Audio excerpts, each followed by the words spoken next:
Tonight, we again tackle one of life's most persistent questions. Shouldn't the money you make be directly proportional to the value you add to your community or business? And shouldn't those that save our lives, keep us safe, and fight on our behalf be able to make enough money to take care of their families, doing the things that we absolutely need them to do? Presenting Video 7, Wage Minimums. Now imagine that the nation rallied behind this cry, catching the ear of the government and necessitating action. The people are asking for a wage minimum, or a floor on wages, to provide relief to the laborers in that particular market. Let's say police officers made on average $23,000 a year before government action. Let's say that the government rolls out a new wage minimum of $75,000 for policemen.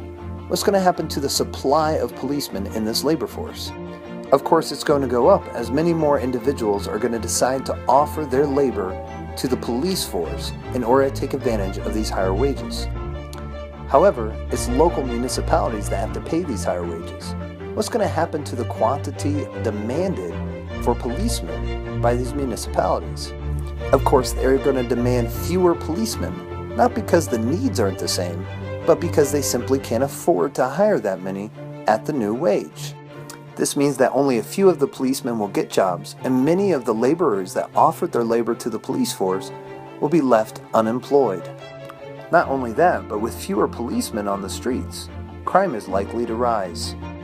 So municipalities have to face a new reality of either choosing to raise taxes in order to provide the police force that they need, or spread themselves so thin that they're left crossing their fingers hoping that crime doesn't occur.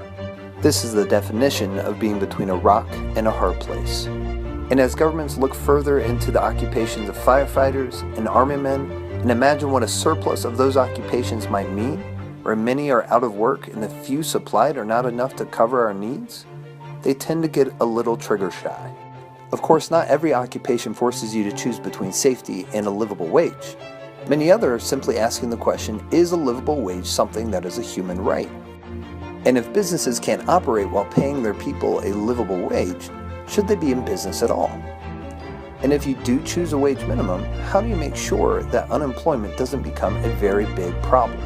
And it's these persistent questions that make the debate of wage minimum so controversial in the United States of America. Let's take a look at this in graphical form. On the y-axis we have our wage, and on the x-axis we have quantity. We have a downward sloping demand curve and upward sloping supply curve that gives us our initial free market wage from our initial equilibrium. Now the government believes this is too low, so they create a minimum wage above that. When we dash that over, we come into our first intersection here. When we dash that down, we get quantity demanded. Now we can see that the quantity demanded is very low as businesses refuse to pay a very high price for this labor. When we dash that over even further, we see that we hit a new intersection with our supply curve. When we dash that down, we see that households want to supply a lot of labor to take advantage of this high wage. Now we have a gap.